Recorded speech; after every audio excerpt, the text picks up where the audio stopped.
And we're live. Nice soundtrack there. Hey, everybody. Thank you for joining me on our YouTube channel tonight at Flippin Hippos. I have a very special guest. A lot of you know him. I don't even think he needs an introduction. You want to say hi? Hi, I'm blushing immediately. There's multiple reasons, but welcome in, Star. Thank you for having me. I'm excited because I haven't been in here in a little bit, and it's a Sunday night, so I'm not used to being live on Sunday. Yeah, I actually think the only times you've been on my channel before is in person. That's crazy, isn't it? We went live together in Vegas and Florida, but we've never done like a live here. And it's weird because we do video chat with each other and talk all the time behind the scenes. So this is cool. We're actually live from different states. See that? Yeah. We like talk on the phone every day.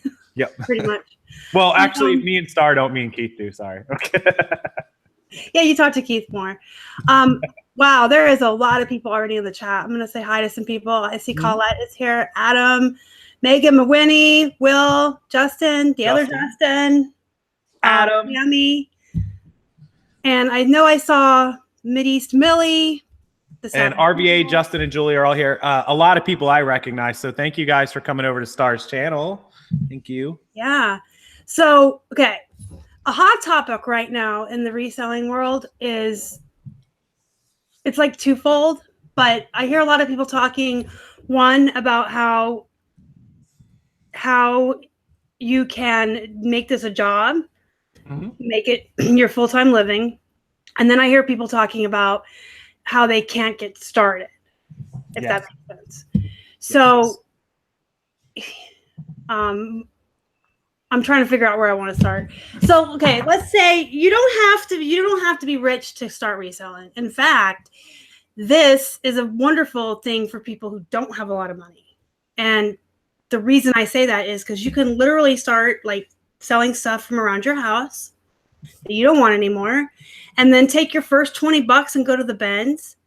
And when that stuff sells, step it up a notch and go to the Goodwill or the Salvation Army, and then just keep taking your money and reinvesting it. But you can literally start with nothing and just sell something of your own and take that first $20 to a 99-cent day or to the Benz and get inventory and then sell that and just keep reinvesting your money and building a business. I think I made Star.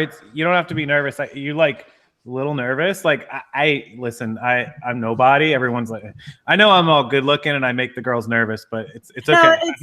I'm not nervous. It's the flu. I'm like, she's still not feeling good. That's right. Yeah. I'm still like really foggy in my head and like brain farting and not feeling well. Oh, we can't have that. No, we can't. Raken is here.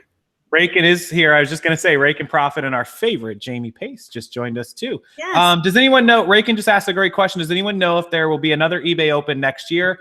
The answer to that is absolutely. And Steve, I'm glad you brought that up.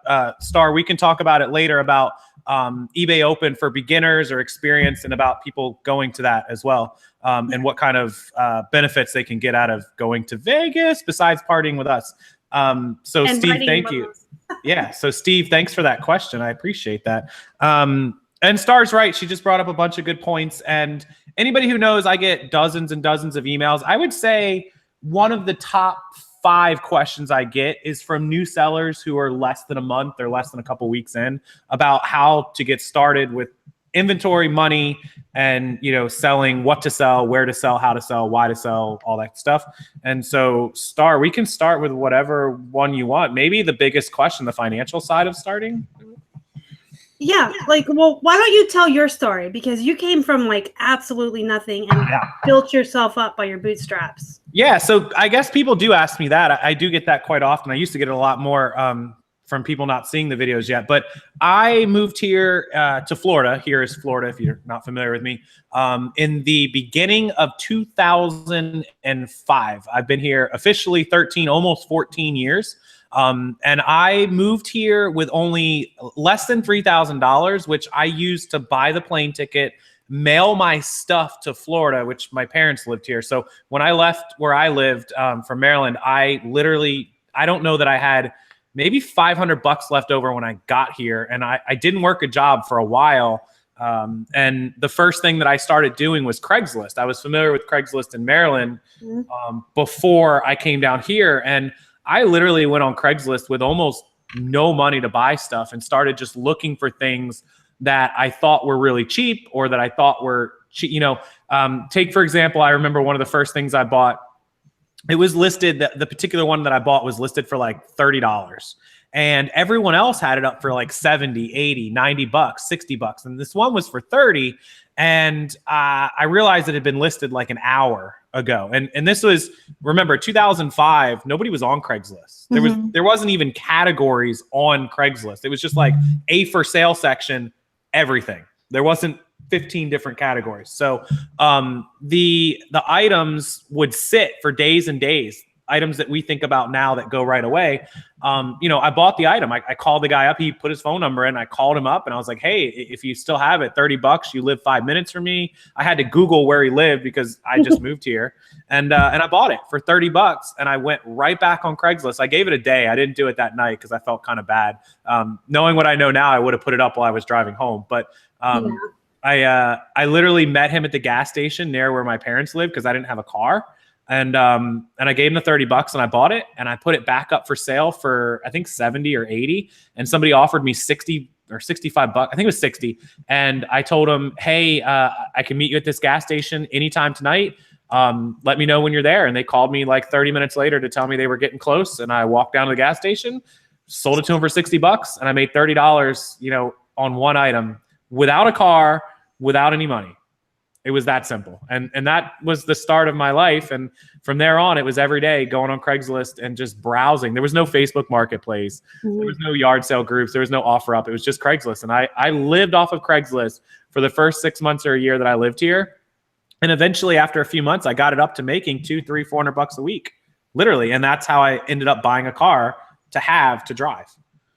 Yeah. So you don't necessarily have to have money or capital to start a business. 30 bucks. That's 30 bucks was my first purchase. Yeah, you can start with nothing, especially if you're willing to get into the used clothing, and you don't have to stay in used clothing. That's the thing. If you have 20 bucks, you can go to the bins and get 20 pounds of clothing to sell. And when you get enough capital built up that you're reinvesting, then you can move into hard goods and you can get away from clothing. You don't have to stay in it, but it is the easiest, fastest, cheapest way to get started. Yeah. And so a lot of people don't like the idea of clothing, but the reason that a lot of resellers do clothing, and even experienced ones or, newbies, is the cost of goods is so cheap.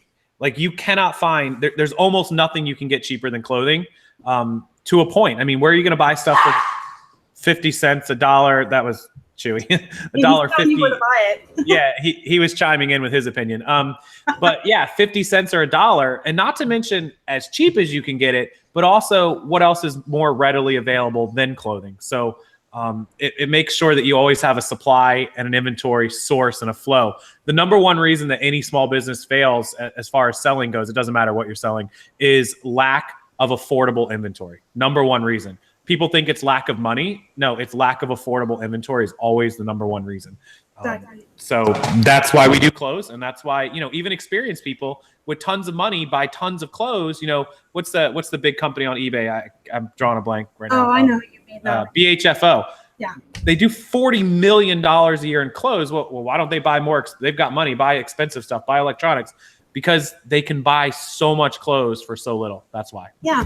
And with our business model on our clothing, we get 65-70% profit off the gross because our cost of goods is so low on it. Yep. And clothing is something that is so readily available because it's readily needed. Yeah. And anybody can learn it. Here's the thing. The first time Casey ever had me on his channel, I called myself #FashionDumb. Remember that? Dude. But I'm a tomboy and I grew up wearing jeans and graphic t-shirts. I don't know the first thing about fashion or what's fashionable or what's in style. I didn't know anything when I started in with Keith, and anyone can learn. It's so easy. Anyone can. If I can learn, anyone can learn. Like Yep. I could tell you now. I didn't know fashion. I knew very little. I'm not the most fashionable person. And I don't personally, like, people know I have this reputation of like Robert Graham, this, that. Outside of the stuff that I know, I still don't know a ton about fashion and all that. I know what I've learned and educated myself on. But I certainly, when I started this business buying and selling, most people know I always did electronics. I did video games. I did little electronic tools. I did cell phones. I did all that sort of stuff back in the day. I never did clothes until, probably 4 years ago when I got introduced to, like when I was buying and selling on YouTube and I started watching videos like Steve Rakin and Bonafide Hustler and all those, where Chris was selling like snapback hats, trucker hats when they got real popular. Right. And Steve was selling the bicycle jackets and the pull-ons and the coats. He always did winter coats and blazers and stuff. And so that's where I started realizing that like clothing and stuff was a great market. And that was only 4 years ago. So I sold for 10 years without a single piece of clothing. But I'm glad that I did. Clothing was a great market to be in. Yeah, and like I said, again, anyone can learn it. You could buy guides. Like Casey has some really good guides. Sydney has some really good guides on clothing. You can buy the guides, or you can just jump in. Like with us, we would go on 99-cent day and buy everything and bring it home. We wouldn't even comp, and we would learn. Okay, that is a mistake. We're never buying that again. Mm-hmm. But that's how I discovered on my own, without guides, silver jeans. And that's like my favorite thing to flip now. I get 40 and 50 bucks a pair. I bought my first pair for like 99 cents. Never heard of it. Just brought it home. But that's pretty much how we learned. We watched a lot of your videos. Totally off, but do you know why those sell so good? The two reasons that silver jeans. Well, the reason I know this is I wear silver jeans. But do you know? I don't know if I told you why they sell so good. No, why? Okay, so number one is they're very expensive, obviously. So Men's Warehouse is the biggest seller of silver jeans. They're $118 at Men's Warehouse. Even if you get them on buy one get one half off day, you're paying about 70 or 80 bucks a pair. The main reason that they are so expensive and good, many people know True Religion is a really expensive brand of jeans. Mm-hmm. True Religion doesn't last that great. They're good and they fit good and they look good and they're designer, but they don't last very long. Some of my silver jeans are like 6 years old. Perfect. They last forever. Guys, you ever want some jeans?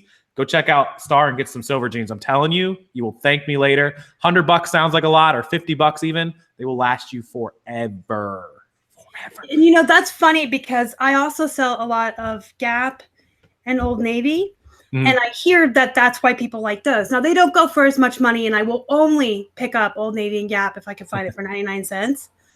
But I actually have Gap stuff too, and Gap is built its brand on lasting longer. Yeah, and Old Navy jeans are great. They're like they have one called the Rockstar. And they've always been my favorite. They're like a boot cut. They're nice. I'll tell you guys though, back when me and Star and Keith first started chatting, we would go through the stores and see all the mistakes. And this is what's great about people starting with clothing or small priced items. If you do make a mistake, typically in the worst case scenario, you'll break even. You probably won't even lose money. You might sit on something for a while, but you'll still make a buck or two on it.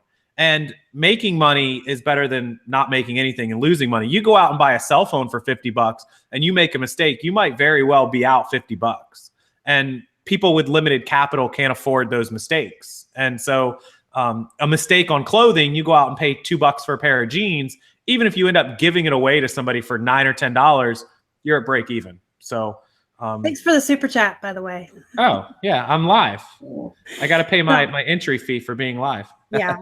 But yeah, like when we would make a mistake, we're out 99 cents. We'll throw it up on an auction for 99 cents with $7 shipping and make $8 or whatever, Well, we usually break even. We don't make as many mistakes anymore. We learned, but that's how we learned. Like we never comped. We were just like, everything is so cheap. Mm-hmm. If you go to the bins and buy 20, like you said, 20 pounds for $20, something is going to get you your $20 back. And if every other one is a mistake, it didn't cost you anything but your time at worst case. And so for newbies that need to learn, and that is one of the best learning processes, is to do it and buy it. We all look back at closets. We all look back at our stores and we see those t-shirts hanging on a wood door that we're like, dear God. Like the one I showed you before we came live? Yes, before we came live, Star just sold an item that's like one of those dear God purchases. Why did we buy that? It's like 2 years old, but No, we all do. But you know what? I would rather look back at my inventory and say, hey, I made a couple mistakes that cost me a couple bucks than looking back. This is going to make people cringe. I made a mistake in the cell phone world one time that cost me $1,100 in 2 hours. Oh, that's horrible. That kind of mistake will make you want to cry versus, oh, we bought a bunch of junk that I just donated a bag to those donation bins in the middle of like the Home Depot parking lots with like 30 pieces of clothes in it. I'm like, oh, that just cost me $10. Yeah. And Northwest Purple Sparkles is right. It's not always about fashion. There's people like me in the world that shop online too. So not everyone is on Poshmark looking for the latest trends or the latest fashions. There's people like me that are just looking for a comfortable pair of Old Navy jeans, the same kind I've been wearing for years. Or just looking for Marvel t-shirts or Diet Coke t-shirts. So there's like a lot of different people in the world, and everyone is different and everyone is looking for something. And I'll tell you what, as I get older, like the silver jeans are kind of my luxury purchases. And I was on Shopping Forum Used the other day, but I've been buying more and more clothing that isn't name brands or stuff, and just like weird, crazy, wacky stuff. You guys saw that like Jason Freddy Krueger shirt that I got.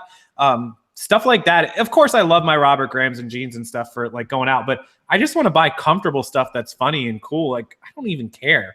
I'm 33 years old. I'm not worried about who am I going to impress in second period gym. Are you kidding me? Right. And I just want to be comfortable, and I like t-shirts, and I like t-shirts about stuff I like. So horror movies. Keith inspired me too. The Spider-Man shirt that I sent him, I was like, man, I need some cool shirts like that. I don't got anything cool like that. You know what? He's like never worn a button up ever in his life. Like he lives in t-shirts more than I do. You know that. Yeah. And he showed up at Thanksgiving dinner at his grandparents on that Spider-Man shirt, and everybody like, excuse me, the shit hit the fan because they were like, oh, who are you? And what have you done with Keith? And where did you get that shirt? He told me, he messaged me and it told me he was definitely wearing that shirt on Thanksgiving. Everybody was so excited. They were like, listen, that day. So they announced, anyone who doesn't know, a couple weeks ago, the creator of Superman and like a dozen other superheroes died, Stan Lee. He was an older guy. He lived a great life, very rich, very fulfilling life. And I walked in, I want to say they announced it on TMZ at like maybe 2:00 in the afternoon. It was later in the afternoon. I walked into a thrift store at like 2:30, and sitting on the front rack. You ever been in a thrift store and you've seen like 5 or 6 items that people picked and then put them back like they changed their mind? And so this was definitely a reseller, because I ended up reselling the other 4 or 5 items that I got from them. The front and center of this first rack, first item, is this giant Spider-Man shirt. I wasn't even in the door all the way, and I'm like, ooh. And I had Sydney with me. She was in town, and she walked like just right on past it. And I like grabbed it, and I'm like, look, like real loud in the store. I'm like, I like had to catch my mouth. And as soon as we saw it, she's like, ooh, he just died. I said, yeah, he died. And it was, I think we paid $6 for it or something. And as soon as I picked it up, I said, you know who's going to want this shirt? She's like, Keith or Star. I'm like, this is going to Keith. I knew I was sending it to him as soon as I got it. I said, I don't even care what it's worth. I know I have an idea of what it's worth, but I said, I'm sending this to Keith as soon as I get it home. And then I was like, what size is it? And I looked, I was like, large. She's like, I think he wears a large. I was like, I don't know, but it was bigger. So it worked out perfectly. But you guys, you always see those finds that are like meant to be. Yeah. Oh, that was funny because Casey called me and he's like, what size t-shirt does Keith wear? And Keith had seen the shirt on Facebook, and he walked in the room while I was talking to Casey, and he's like, are you talking about that shirt? And I was like, yeah, but it's a medium. It won't fit you. We lied to him so he didn't know it was on the way. We we totally like went behind Keith's back and snuck that. As soon as I saw it, I was like, it's going to him.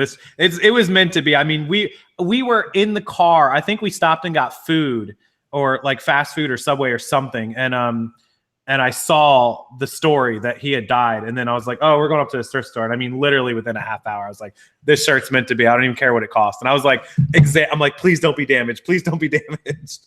Collette, thank you for the super chat, honey. I appreciate it. Oh, hey, Colette's here. Hey, Collette is here. Hey, how are you? And Trina's right. Stan Lee did not create Superman. Superman is DC Comics. I mean, Spider-Man. Did I say Superman? Oh, my God. Stan Lee did Marvel. Spider-Man. You guys know who I meant. Did I say Superman? Yeah. I did. Oh, Spider-Man. Anyways, he created what? The Fantastic Four. He created pretty much all of Marvel. Yeah, the Hawk, Spider-Man, Aquaman. He created. Aquaman's DC. Is he? Yeah. Is it Silver Surfer? I'm gonna be banned from Star's channel forever for this. We'll just get off the nerd talk.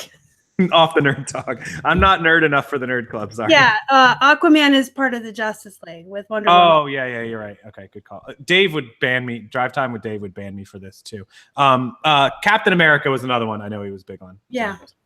Anyway, so yeah, but that shirt was meant to be, and it was awesome. And you never know. See, that's the other good thing about buying things. Even though that one was a little more expensive, normally shirts like that would be $2 or $3 or something, or $1.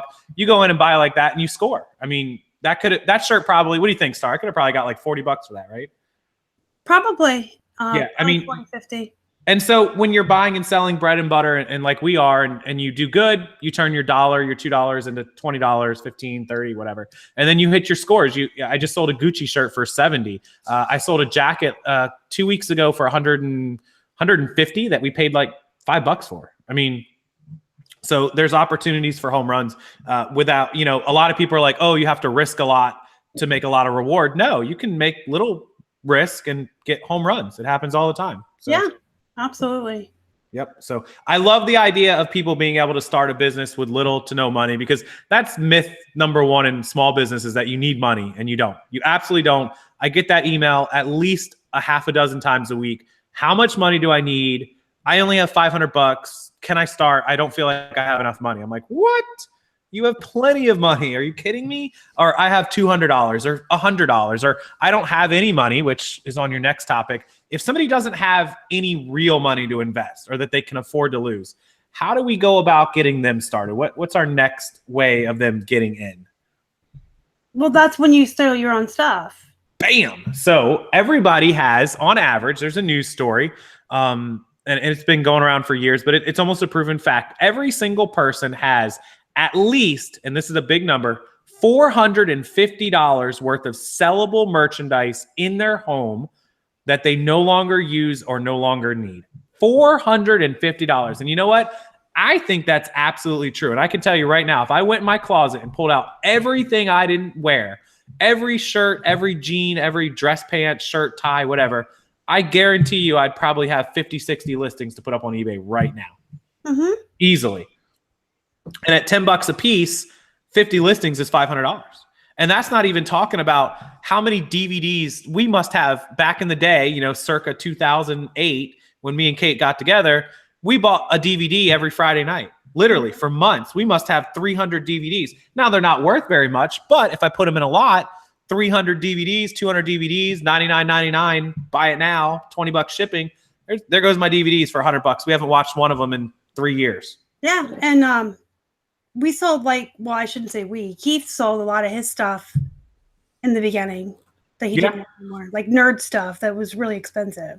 It's true. I sold magic cards that I hadn't, messed with or played with, couple $100 worth of those years ago when I got out of it a little bit. The DVDs, as I stopped watching them, I did flip them. Video games, when I started buying and selling video games before I put money into it, I must have had 30 video games I hadn't touched. They were only worth $8, $9, $10 a piece, but you know what? All of a sudden, $200 came in. Well, you know what? We just sold a video game on Amazon over the weekend.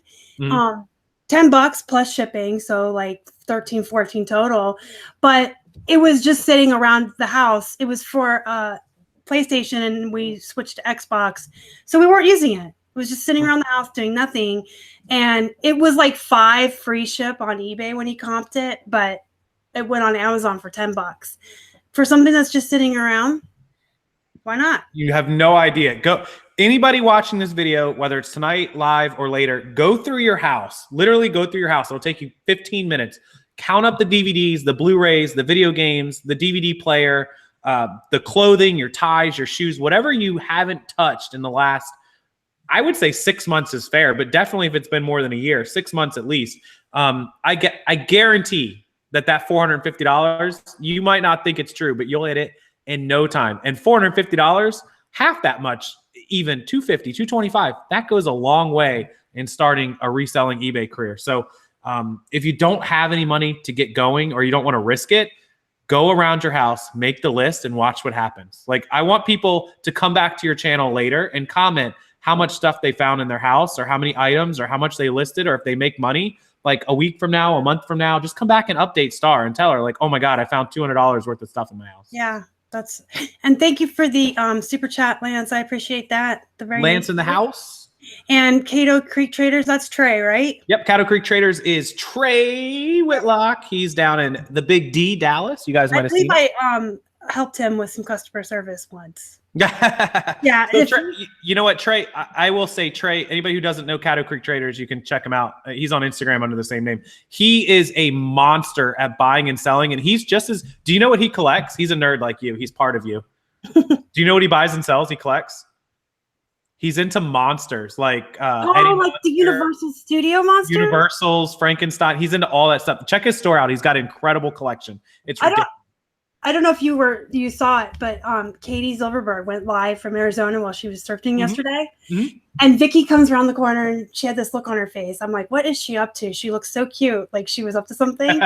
He had found these great big posters of like those old movie monsters. Yes, I saw the screenshot, the pictures of them. I did. I didn't see the live video because we were out, but I saw the pictures. Yes. That was cute because you could see Vicky coming around the corner. And she had that look.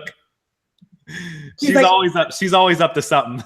Yeah, but those were so cool. I was so jealous. Yeah. So Trey is really good at like finding cool, unique, nerdy type, just everything. Super Bowl sports stuff. He's on it.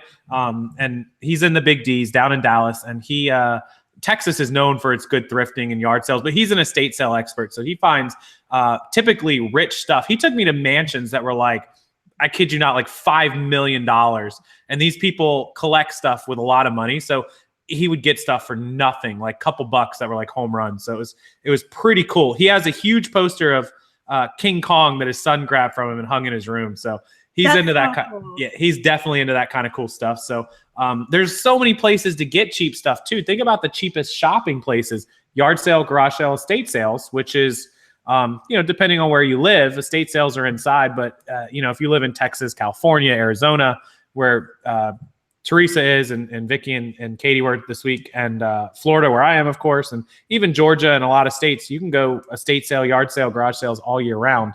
Not so much in Pennsylvania. No. But cheap merchandise. I think that leads us into our next. People want to know, where to spend the least amount of money. So you started it with the bins, which of course is the obvious, right? Right. Is there Taco Stacks is in the house? Oh, look, you guys seen Taco Stacks? Hi, Taco Stacks. I had tacos for dinner. I want Taco Stacks all the time. Yeah, Taco Tuesday is coming up. I had to shout him out because he's killing it. Does he have a verification check? Wow, I need you to message me, Taco, because I need that. He went from like 0 subs to 130,000 subs in like 3 days. So just wow, yeah, you told me about him before. I remember. Yeah, he specializes. You know what? That's a great topic to talk about. He specializes in free inventory. Anybody who doesn't watch Taco Stacks, definitely check it out. But free inventory, and I mean absolutely free. How do you guys think he gets free inventory without clicking on his channel? Do you know anything? Have you watched a lot about him? Probably curb from the curb, dumpster diving. Taco Stacks is niche, and he does other things, storage units and whatnot, but his niche and where he got his start, and I've been watching Taco for probably the better part of 6 months or so. When I found him, he had about 40,000 subs. He was close to me, and he's since blown right by me. Is dumpster diving. Yep. Hoodbot just came out with the dumpster diving and curb alerts and trash that people put out, when you drive through your neighborhood, that people put out these really cool things that he grabs and sells. He goes out on trash night. So people, like here where I am, my trash gets picked up on Tuesday. So he would go out on Monday afternoon late when everyone's putting their trash out, and he would find stuff like computer chairs or a box full of, DVDs that no one wants to deal with and all this stuff. And he would drive, here's one of his tips. And of course, this makes sense. Go find where the mansions are and drive through the rich neighborhood, $500,000, $1 million houses. And he would find, go watch his videos. They're cool. This is why people watch his videos. He would find so much free stuff. It's ridiculous. So I'm just laughing because of Jamie's comment. When I break into houses, I get free stuff. And Jamie says, I'm not going to recommend anyone follows any of Jamie Pace's advice, but if you do, please video it. Please forward the video. Right. Video in Texas. Forward the video to rockstarflipper@gmail.com, and I'll be happy to post his arrest and bail trial online. But yeah, so Taco Stacks is the king of free stuff. He goes around and dumpster dives. He's at 27,000 subs. So curbside, another thing, Craigslist and Facebook groups have the curb alerts where you can just drive up and people throw away a box full of vinyl records. You never know. So there's 100 ways to get inventory for cheap or free. Mm-hmm. And so everyone who asks Star or asks me, you know, how much money do I need to start? How hard is it to start? Not at all. It's pretty easy. And you can get going today, tomorrow. I mean, whenever you're ready. Mm-hmm. I'm just reading some of the chat too. Yeah. So you started on $30. Yeah, I started on $30. So you guys see where I am. I know people that have started with less. I have a young lady that I've been watching for a while through my emails. Her and I go back and forth. She started with no money and she did just what I just told you guys. She sold out of her house. She had said she had like 50 pairs of shoes she doesn't wear. And she started with the shoes and she literally sold hundreds and hundreds. I look back at her store now and I know she's private, so I won't call her out, but I think last I checked, she has about 900 pairs of shoes in her store, and she's going to do 6,000 or 7,000 this month on eBay. Wow, that's nice. So yeah, and her whole thing was shoes. She bought shoes. She was, you know, that normal 22, 23, 24-year-old girl who just bought shoes for every little thing, wore them once or twice or whatever, and now she's 26, 27, 28, getting older, getting more mature, getting smarter with her money, and was like, I don't need any of these shoes. I'm going to put them all up for 20, 25 bucks a pair. And sure enough, gone. And nothing fancy. They were H&M wedges or American Eagle, you know, shoes or some limited high heels, just stuff she probably bought for 40 bucks to go to an event or a wedding or whatever. And she put them up on eBay for 20 bucks and they sold. And that's how she bankrolled all of her shoes. And she told me, I remember one time, she had a really good weekend. It was like a Friday, Saturday, Sunday. Her normal days were like, at the time, maybe 40, 50 bucks. She was doing 1,500 on eBay. And she had a really good weekend and she sold like 800 or 900 bucks in one weekend, like Friday through Sunday. Wow. She's super excited. She shipped everything out Monday. She still had like 350 or 400 bucks on her PayPal. And she just got her PayPal debit card. She went out to the stores and where she lived, they had like 99-cent days and discount days and all this. She ended up coming home with like 60 pairs of shoes with the money she had. And she didn't even empty her PayPal account. And she worked really hard and got them up in like 2 days. And I'll never forget the following weekend, she doubled her sales for the month from like a Thursday through Monday on just the shoes she had bought using the money from the other shoes she had sold. So she had basically taken no money, turned it into like 300 or 400 bucks, turned that into like 800. And over the rest of the month ended up doing like 1,600 in sales from that original money.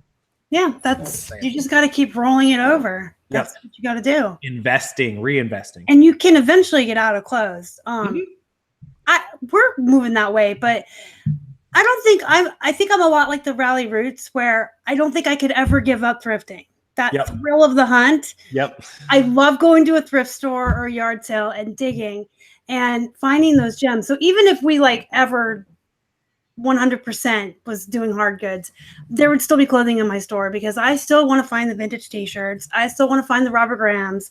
I still want to find the silver jeans. That's never going to go away because that's an addiction. That thrill, that excitement. I can promise you that it will never go away as long as I've done it.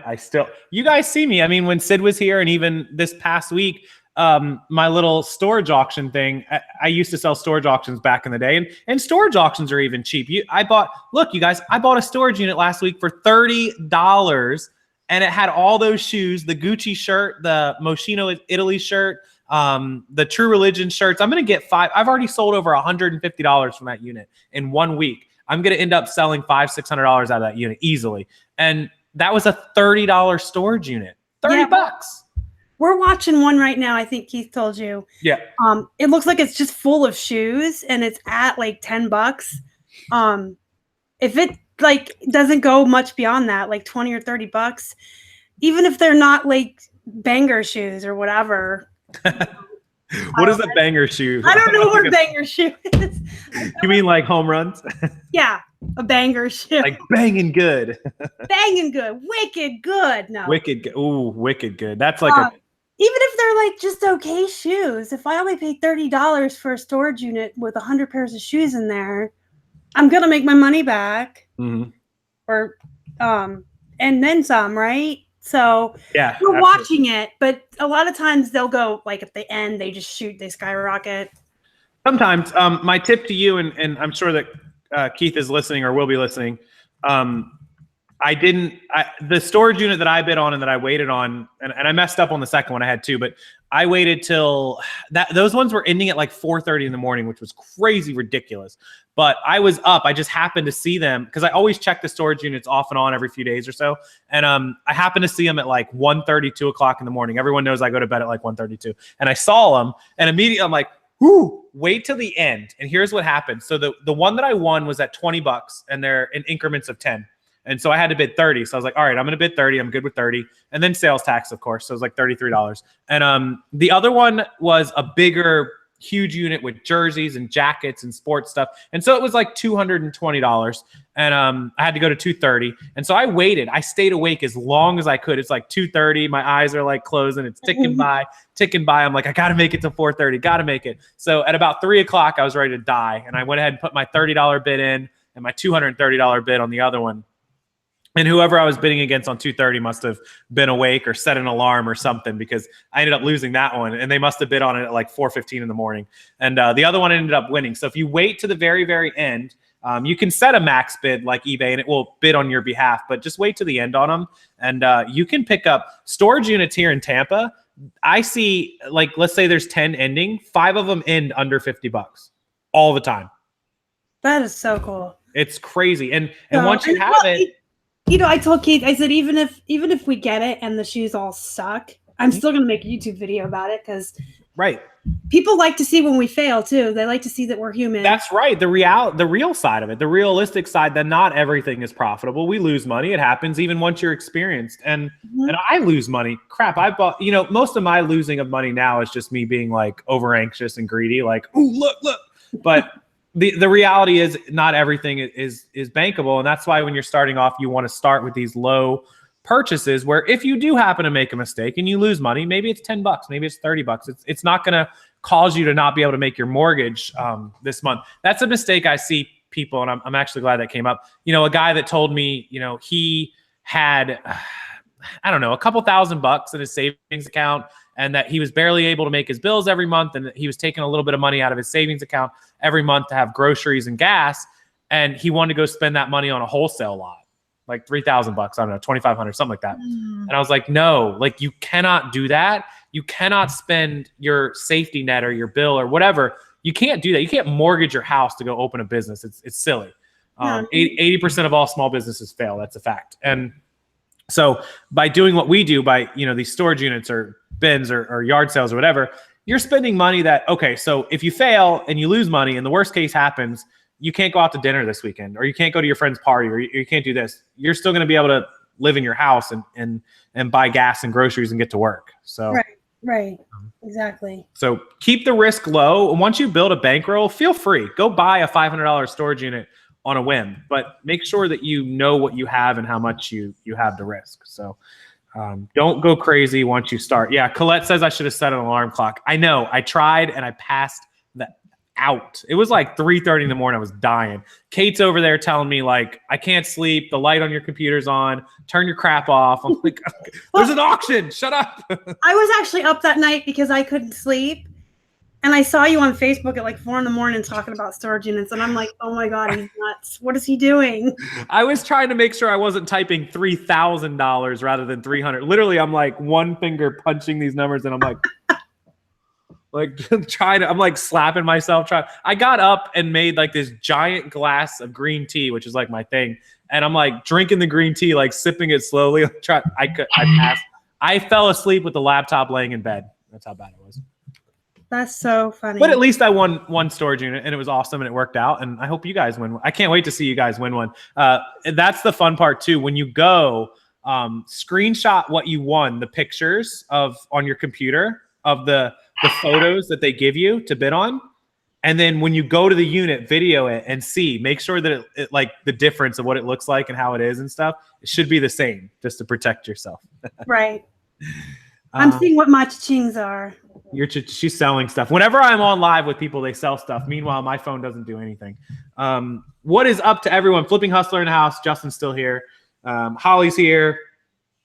Caddo Creek Traders, that was a sale. Yeah, Trey, she's selling stuff. So moral of the story, you don't need a lot of money. You don't need to go drop your mortgage payment on stuff. $50, $100, $30. Really, you can get started with almost nothing. Do what I told you. Make a list of stuff in your house. Make a list of stuff that you can sell. You can ask your friends and family. Kind of be cautious about that because they always want their piece of the pie. But offer to sell it to them and tell them you'll give them half or 40% or whatever. That's fair because remember you have to take on the risk of returns. But there's many ways to finance your new business without going bankrupt or living under a bridge, essentially. Right. And I love it. So being that we've got to that point, and I told you guys how I got started with $30 and how I, built from Craigslist to auctions to storage auctions, live auctions. I've bought and sold everything from everywhere. I've spent $30 on stuff and I spent $3,000 on stuff. The times that I spent big money was just me saving money and building and building and building and building. Way back in the day, I didn't have BMWs and expensive houses and cars and stuff. I lived in an apartment that was like $900 a month, and we lived off of like $3,000. So I didn't really have to make all that much money. How did you, and this is a story, if you guys don't know, we were at eBay Open in Vegas back in July. Tell me the story, that you told us in Vegas, and Vegas was the first time I met Star. So, I wanted her to tell me in person, but tell me the story that you told us in Vegas, that you told everyone about how you and Keith kind of came together and how you guys got going. Well, we were best friends for like 10 years. And we just ended up, after my marriage failed, we just ended up having more than friend feelings for each other. And he actually always wanted to start a brick and mortar store selling collectibles, like nerd collectibles and comic books and stuff like that. And I'm going to be really honest with you guys. Until this year, I kind of didn't pay attention to the Hippo Hut. I didn't really have anything to do with it. So I was still working at my last job where I was taking care of adults with disabilities. And he was doing all this research on how to start a business. And he stumbled on you. And he watched you for like 4 months. And I kind of like I said, I would be in the room and I would hear you talking. And I would kind of pay attention, but I really wanted nothing to do with it. I wanted nothing to do with it. And he actually got laid off. His business made a whole bunch of cuts. And he got laid off, but he got unemployment. So he thought that this was the perfect time to start building his business. And I think he was only doing it for like a month, and then he like got another job or whatever. Like I said, I wasn't really paying that much attention. It's not terrible. I helped him name it and everything. She's not kidding. I'm not. But anyway, he went back through all of his old stuff and he sold like his video games, his Dungeons and Dragons books, his video games. I already said video games. He had like some figurines and stuff, but he basically just went through all of his old stuff that he didn't want anymore and he sold it.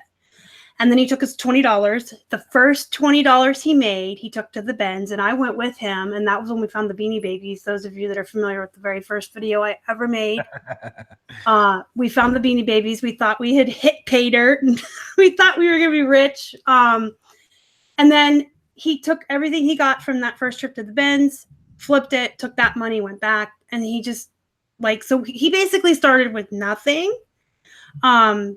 But he did, I will say he watched you for like a solid 3 or 4 months. It was like the end of 2016. It was like the end of 2016 when he started watching you. And oh my God, those videos are so cringe. Ugh. Yeah. And then in December was when he started selling on eBay, but just under his name, not as a store or anything. Yeah. And then this is the part of the story that everybody loves. So he spent all of 2017. He went back to work, but he was hustling all the time on his store.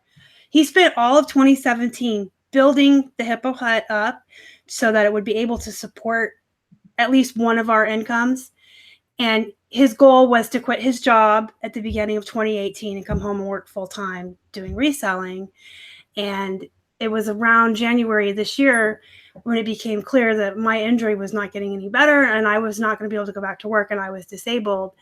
And he made the sacrifice to continue working outside of the home to bring me in so that I could be the one working the business from home.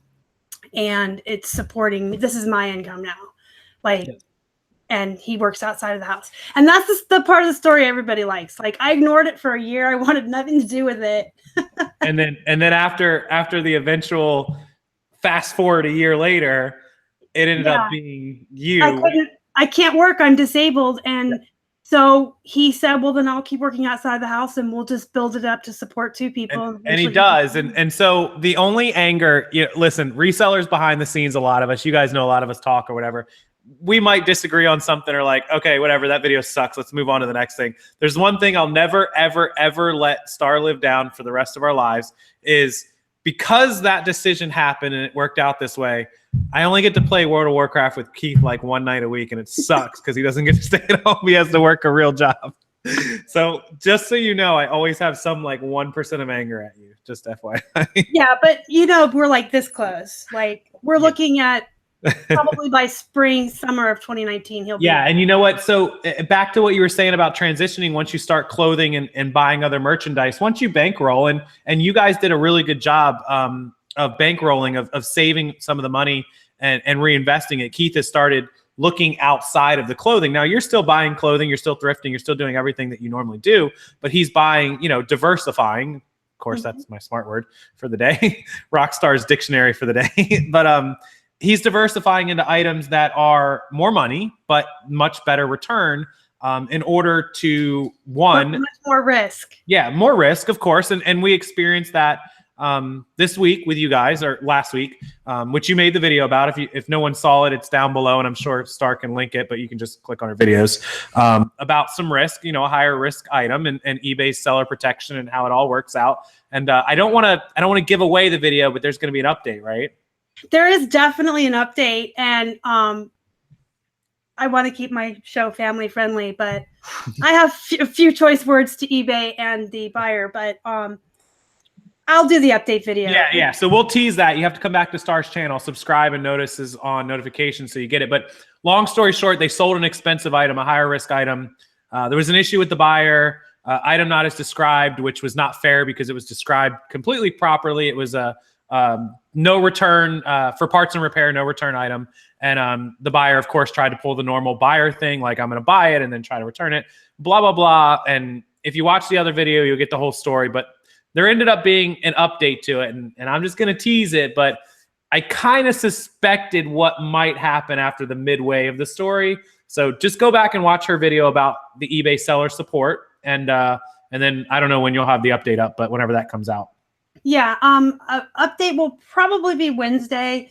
Tomorrow I always do my what sold on eBay video. And Tuesday I'm going to be doing a live haul. And actually moving forward, I guess I can make that announcement now. I have made a decision that moving forward on Tuesdays around 11 or noon my time, I'm going to start doing my haul videos live every week. Ooh. So, and I got some good stuff to show you guys. So Wednesday, I'll probably do the update. So you guys will have to hang on tenterhooks until then. But yeah, just make sure you hit that little bell next to her subscribe button, and it will it'll shoot you the email and the YouTube notice, the little drop down notice when she puts it up. So Tuesday live haul, that's exciting, and then Wednesday for the update. But it's very important too. The previous video about eBay seller support and whatever update you do on that, which I already know and I can't say. So. But well, yeah, you knew before I did. I actually, he got the notification today while I was I was inside the vape store getting my Yeah, I saw your check-in at there. So. Yeah, and he sent you the screenshot and was telling you before I even knew. Yeah, I'm important to one person in the world, sometimes two. But no, it's really important though that you guys understand the eBay seller support. The first video was really good, and I'm glad you put it out there. Better you than me. And so eBay seller support is helpful, but there are times that it can work against you. And so make sure you watch that video if you don't understand how and why any of that stuff works. It's a really great explanation, and it's important to protect yourself. So make sure you know. The more you know, the more you are better off. So I saw Justin mention there's going to be a zombie musical for Christmas. I'm very excited about that. What is that called? He didn't say. He just said. Where do I find it? Because don't know. I love that stuff. Most people don't know this. One of my all-time favorites, and it's going to make Kate cringe if she's listening to me, but I love Rocky Horror Picture Show. I do too. It's amazing. And Little Shop of Horrors.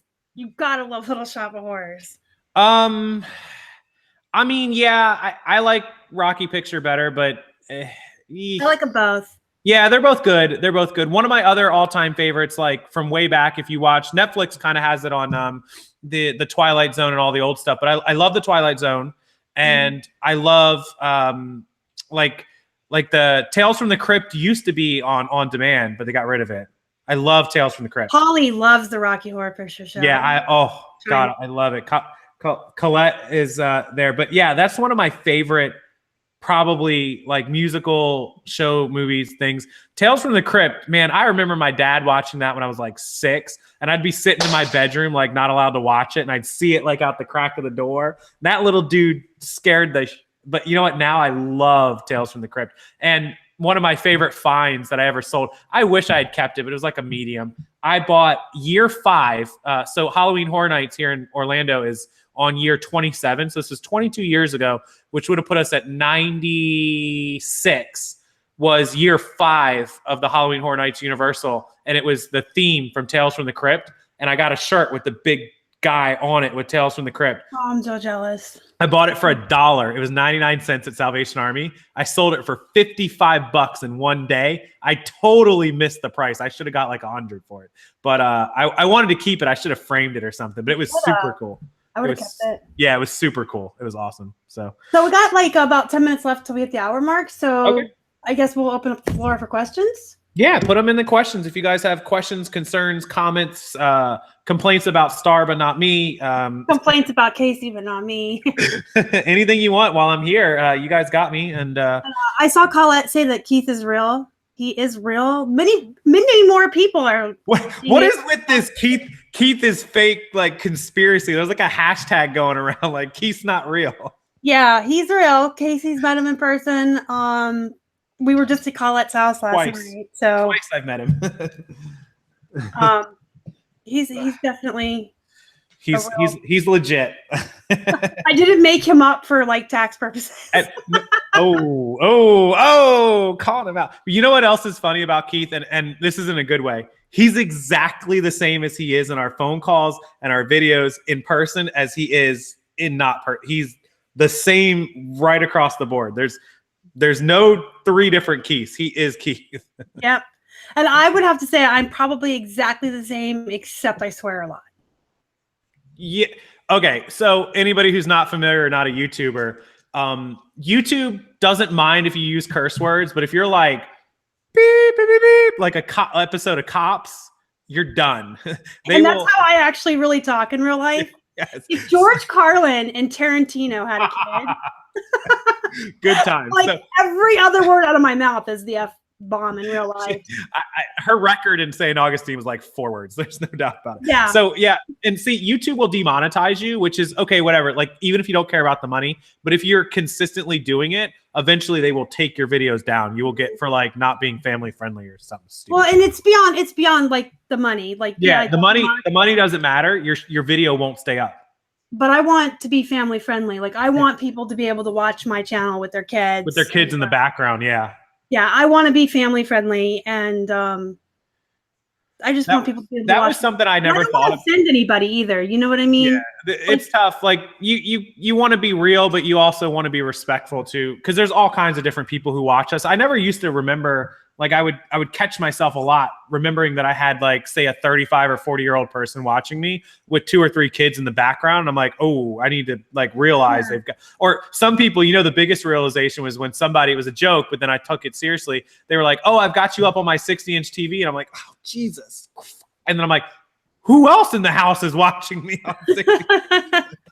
Right? What plush items do I get the most money for? The obscure Disney villains. Mm-hmm.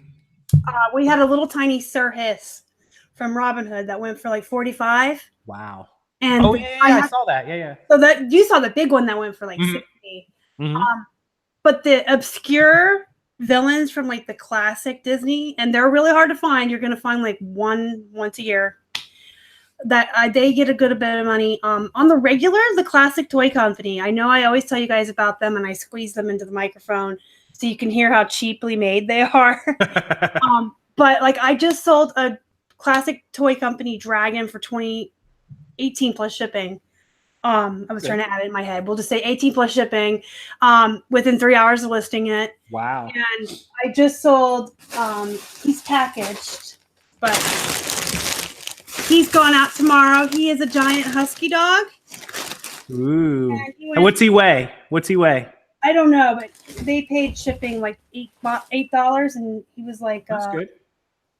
I think I took a best offer of 20 plus shipping or 18 plus shipping. So the only 2 bolos I have from Plush, and I've sold a little bit of Plush, not much, but the 2 bolos I have is Douglas Toys, the flexible Disney Douglas Toys. I sold a Lion King for $250. It was a full size Simba. And so Douglas Toys, any of those are really, really collectible. Even the mini, what's the little monkey's name that holds him up? What's his name? Raziki, yeah. His little Douglas, little small one is worth like $60 to $80 for the little one. So anything with Douglas Toys on it is a bolo for Disney. They only made Disney toys. And then the other bolo that I have for Plush is the Bears, the Boyd's Bears, and I've sold quite a few of those. Yeah. Those are the 2 that I know.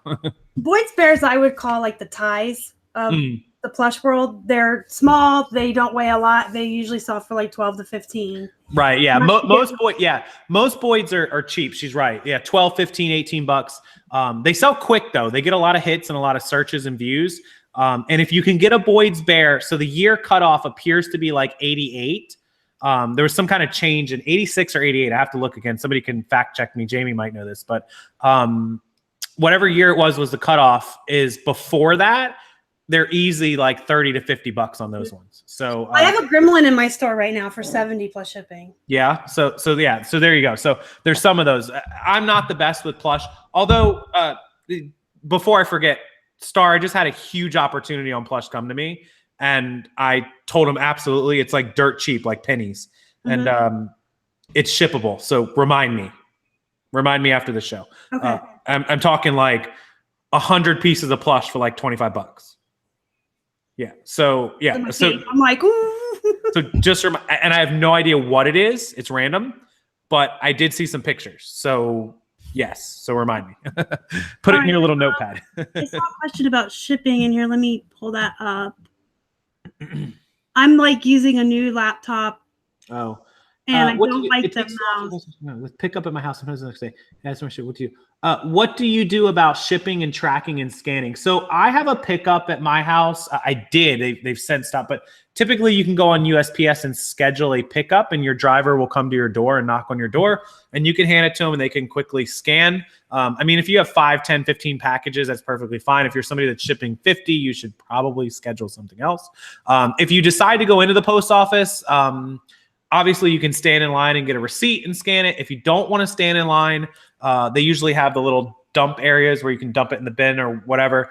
You're not going to get a scan, and there's no guarantee that it will get scanned. It happens, especially this time of year where they don't get to it, and it could be late, so be very careful with that. If you have one-day handling, I recommend you either wait in line, schedule a pickup, or if you can catch your driver, like we know when our driver comes around our neighborhood, we can hear him driving around the circle. You know, we'll go out there and catch him and say, hey, what's going on, Marco? And grab our envelopes and then hand him our packages, and he'll scan them really quick. So a couple different options you can do. But I would suggest that you always get a receipt. You get it scanned. We go in every day. We have a really cool, we used to have Amber. I loved Amber. She was so cool. They transferred her, like, you know, they're all union workers, so they have to get transferred when they get promoted. So she left, and we have this new guy, Justin, I believe his name. I don't even know his name, but he's just so cool. He reminds me of Chris Farley. And he's just got this great sense of humor and stuff. But he doesn't even make me print out my scan sheet. I literally take a photo on my phone of the barcode, and he scans it from my phone every day. And then he gives me my receipt. And I know how blessed we are because I've heard all the horror stories. I've heard how bad some of them are. And he is just so super cool. He's always like, he scans it and he's like, let's start with your priorities, and he'll count them. And then he counts our first class. And then he goes, do you have any loose ones? Because obviously Amazon, Mercari, and Posh are all separate. But okay, I see a question by Jolie I want to answer real quick. With promoted listings, I decided to add shipping because with free shipping, that increased the amount I was paying for promoted listings. You're paying the same either way. They take your fees out of the total amount, whether you're doing 20 free ship or 15 plus 5 shipping. Correct. The fees that you're paying, PayPal and eBay, and for promoted listings even, are going to be the same. That's right. It's total. It's complete total of everything. So remember that. I'm going to just do a rapid fire thing. Heather S. just started. Welcome to the world. She appreciates you putting out your videos and she loves you. So Star appreciates that. So Heather, welcome to the eBay craziness. Woo! She just started, I think, last week is what she said. Somebody has us on their big screen TV. Please take us off your big screen TV. Look, I'm ugly enough in real life. You don't need me on 60. You don't need me on 60 inches. Justin always watches me on his big screen TV and then sends me pictures of it. And I'm like, people send me pictures of it too. And I get like, no. Somebody said, I can't remember who it was, but bribing your mail carriers during Christmas is great. Yes, try to buy them a gift card if you can swing it. They love you. Trust me, they'll remember it through the rest of the year. Bill, Penny, and David. Hey, guys, I know it's David probably there. Does my dump charge me to get rid of the unwanted storage unit goods? No, we get 3 truckloads a year to our dump here in Hillsborough County in Florida, which is Tampa's county. And so they write your name down and your license and everything, and they record it as a dump. So we get 3 a year, which is really not that bad. And even after a year, we only pay like a couple bucks to dump a truckload. So it's really worth it if you have to. And then somebody else said, what would you do? This is a question for Star. What would we do after Christmas for listing? How do you change your listing routines, your prices, your edits after the Christmas craziness is over? That's a great question. We do the same thing all year round. Yeah, so I agree with that, and I was hoping you'd say that. I don't change how I list, what I buy, anything like that. I also list stuff off season. A lot of people do seasonal listing. I don't. I'll list winter boots during summer, and I'll list t-shirts during winter. I don't care. So as far as like the pricing for Christmas, that might be a little bit different, but I'm going to price things at exactly what the comps sell for. So whatever the comps are during the current month or season is what I'm typically aiming for. So if a pair of winter boots is selling for 40 or 50 bucks right now, and if I look it up in February and they're only selling for 30 or 35 because they've come down a little bit, then that's what I'm going to price them at. So just kind of keep an eye on the market, keep an eye on how many you're selling and what they're selling for, and you'll be all right. Yeah, but I don't do anything different at all. I do the same thing all year round. Yeah. Middle East Millie, tongue twister, asked about an option after first class that won't kill your budget. Shipping shouldn't be killing your budget either way. You should either be charging the buyer for shipping or building it into your price if you have free shipping. So basically they should be paying for it regardless. So it shouldn't be hurting you. Yeah, if you're selling a first class item, you should be making sure that you've got that $3 to cover, $4. If you're selling a heavier priority item, $8, $9, whatever you need to do to cover it. Just keep that in mind. So if your item is 20, 25 bucks and you need to get that amount out of it, plus the shipping, you should be selling it for $32 or $33. So always build that in. Sorry, I saw a question. Yeah. I do leave batteries in some of my products. So here's the thing. If I get a plushie or a toy home and it has batteries in it and it works, I just open it up and make sure there's no corrosion. And then I'll leave those batteries in. And I just put in the description, I'm sending them with the batteries that have been in there. I can't guarantee how long they'll last you.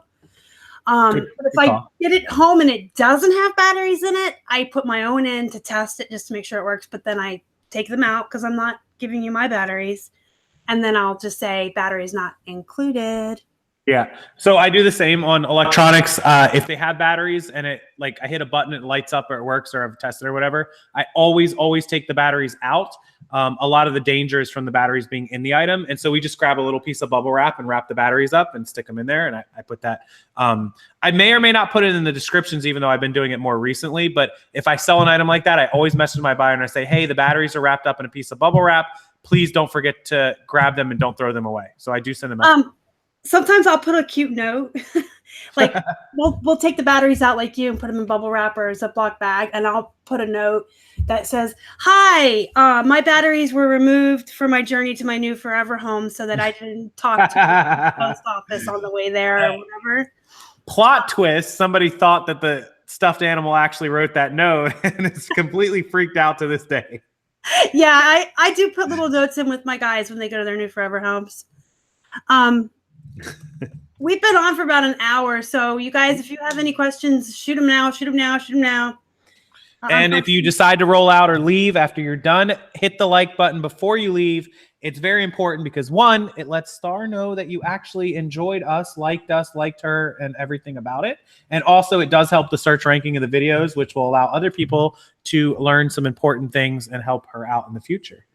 Where's your tiara? Oh, I only wear that for plush hauls. You guys know. Only for plush hauls. Only if that's my plushie queen crown. I'd like to thank my mods. I think almost all of them are here tonight. So they are. There's a bunch of them. Justin, Lance, thank you guys. I appreciate you more than you will ever know. It's a crown, not a tiara. Good night, NW Purple Sparkles, putting the kids to bed. Good night. Oh, yeah. And thank you for everyone that showed up tonight. I say this every week, but I absolutely appreciate you guys spending an hour with me every Sunday. As a fellow YouTuber, social media, whatever you want to call us, it means the world that you guys pop in, even for 10 minutes or so. It means everything. So thank you for coming over, whether you came from Star or my channel or Facebook or wherever you came from. Thanks for stopping in. I know it means the world to her, and you guys, you hear it from us, but it really does. It means a lot. So I don't really care if you plug your show, Justin. You're fine. Justin plugs show. I go on his channel and plug I went on his channel Friday morning and I'm like, hey, everybody, come watch Casey. Free advertising, RVA Flips YouTube channel. Yeah. No. But yeah, thanks again so much for everybody that showed up tonight. Thank you, Casey, for being on the show. I appreciate it. Thank you for asking me. You guys asked me last week and I was excited. Have me back more. I love coming on the show, and we can come up with some great things. Okay. Well, I appreciate it. Appreciate everybody else. I guess I should do my spiel. If you haven't already and you would like to, please subscribe to our channel and help us feed a hungry hippo. You can find us on Instagram, Facebook, and Twitter. We are at Flippin' Hippos. Until next time, you guys have a good night. I love you guys. Night.